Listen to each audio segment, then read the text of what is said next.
In the summer of 1980, a routine camping trip in the Colorado wilderness became something far more sinister. What began as a family vacation transformed into one of the most disturbing unsolved cases in modern American history. The evidence collected from this incident challenges everything investigators thought they understood about predator behavior, human psychology, and the very nature of reality itself. Before we dive deeper, subscribe to follow our quest for answers. It was July 15, 1980, late in the afternoon, when the Smith family arrived at their designated campsite in the remote San Juan National Forest of southwestern Colorado. The location, nestled between towering pines at an elevation of nearly 9,000 feet, offered the isolation that Robert Smith had specifically requested for his family's week-long retreat. Robert Smith, a 42-year-old accountant from Denver, had brought his wife Linda, 38, and their only daughter Debbie, 11 years old, to this particular spot based on a recommendation from a forest ranger he had never met before. The ranger, described as an elderly man with unusually pale eyes, had approached Robert at a gas station in Durango earlier that day, claiming intimate knowledge of the perfect camping location. According to the official incident report filed with the La Plata County Sheriff's Department, the family established their camp without incident. Robert erected their large canvas tent approximately 50 yards from a small creek that ran through the valley. Linda prepared dinner over an open fire while Debbie explored the immediate vicinity, collecting what she called special rocks that seemed to shimmer with an odd iridescent quality. The first indication that something was amiss came shortly after sunset. Linda Smith later testified that she noticed an unusual silence had descended over their campsite. The typical sounds of evening wildlife, the chirping of crickets and distant howl of coyotes, had ceased entirely. Even the gentle babbling of the nearby creek seemed muffled, as though the very air had thickened around them. Robert Smith reported seeing lights moving through the forest that night, described as amber-colored orbs that appeared to float roughly 6 feet above the ground. These lights moved in what he characterized as deliberate patterns, weaving between the trees in formations that suggested intelligence rather than random natural phenomena. When he attempted to investigate with his flashlight, the mysterious illumination would retreat deeper into the woods. The family retired to their tent around 10 that evening, with Debbie positioned between her parents in a single shared sleeping arrangement. Linda Smith's statement indicates that she awoke sometime in the early morning hours to find her daughter's sleeping bag empty. The zipper of the tent remained closed, and there was no disturbance to suggest forced entry or struggle. Robert immediately began searching the immediate area while Linda contacted park authorities using their emergency radio. The responding search team, led by Ranger Marcus Holloway, arrived at the campsite within 2 hours. What they discovered defied conventional explanation and launched an investigation that would consume law enforcement resources for the next 18 months. The search dogs, German shepherds specifically trained for wilderness rescue operations, exhibited behavior that their handlers had never witnessed before. The animals would approach within approximately 30 feet of the campsite before becoming visibly agitated, whimpering and pulling backward despite commands to proceed. When forced to continue, both dogs began displaying symptoms consistent with extreme distress, including excessive panting, trembling, and involuntary defecation. More disturbing were the tracks discovered by the search team. Leading away from the tent into the dense forest were 2 distinct sets of footprints. One set clearly belonged to Debbie Smith, matched to shoes found in the family's supplies. The second set belonged to something else entirely. The unknown tracks measured 14 inches in length and showed evidence of 5 distinct toe impressions, each ending in what appeared to be claw marks. The stride length suggested a creature standing between 7 and 8 feet tall, with an estimated weight exceeding 300 pounds based on the depth of impressions in the soft earth. What made these tracks particularly unsettling was their pattern of movement. Rather than the typical alternating gait of a bipedal creature, the prints suggested a form of locomotion that defied biological possibility. The impressions appeared to spiral around trees, continuing up vertical surfaces before resuming on the ground several feet away, as though the creature possessed the ability to walk on any surface regardless of gravity. The trail continued for approximately 2 miles through increasingly dense forest before terminating at a clearing that contained evidence of recent excavation. A hole roughly 8 feet in diameter and 12 feet deep had been dug into the rocky soil. The walls of this excavation showed tool marks that appeared to have been made by claws rather than conventional digging implements. At the bottom of the hole, investigators discovered items of Debbie's clothing arranged in a precise pattern. Her pajama top, pants, and undergarments were positioned to form a perfect circle, with each piece separated by exactly 18 inches. In the center of this arrangement lay a collection of the iridescent rocks that Debbie had gathered the previous day, now arranged in a complex geometric pattern that resembled no known symbol or language. The FBI's involvement began 3 days later, when local authorities discovered additional evidence that elevated the case from a potential abduction to something far more complex. Hidden beneath a layer of pine needles near the excavation site, investigators found a leather-bound journal written in what appeared to be Debbie's handwriting.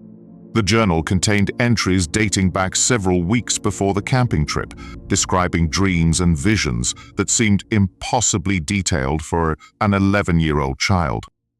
The entries spoke of the tall ones who walked between spaces and described locations in the San Juan forest that Debbie had never visited.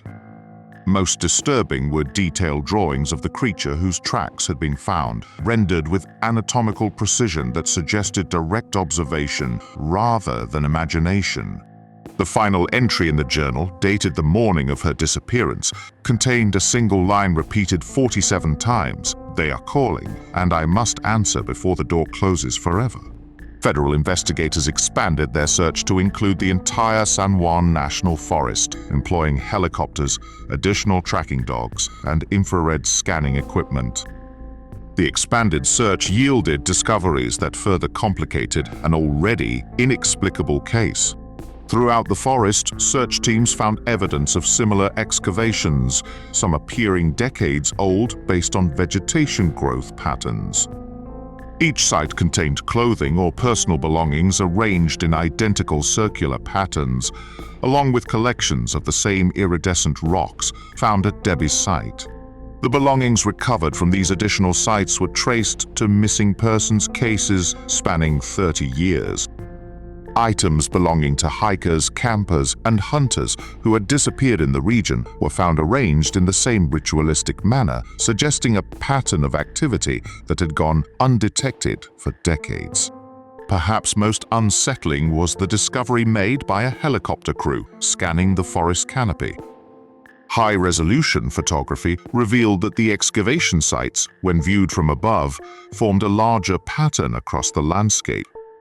The locations created a complex design spanning nearly 50 square miles, with mathematical precision that suggested careful planning over multiple decades.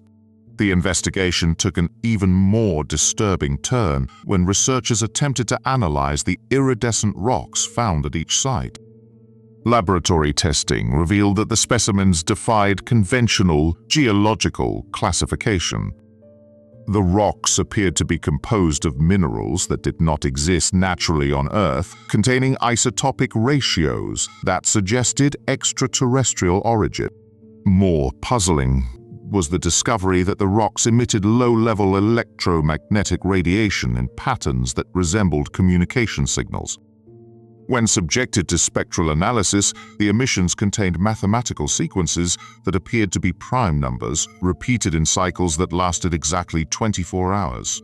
The case reached its most bewildering phase when investigators attempted to excavate one of the older sites for additional evidence. The dig team, led by forensic archaeologist Dr. Sarah Chen, began work on a site that appeared to be approximately 20 years old based on tree growth patterns. After removing several layers of soil and debris, the team discovered something that challenged their understanding of the entire case. Buried a depth of 8 feet, they found Debbie Smith's missing backpack containing items that should not have existed. Inside the backpack were photographs that appeared to show Debbie in locations that defied identification. The images depicted her standing in vast underground chambers carved from stone, surrounded by towering figures whose faces remained obscured by shadow. The photographs were dated with a camera timestamp showing dates that extended months into the future beyond her disappearance. Also found in the backpack was a collection of detailed maps showing the San Juan forest with markings indicating the locations of every excavation site discovered by the search teams. The maps contained notations in Debbie's handwriting describing each location with information that could only have been obtained through direct observation of the excavation process.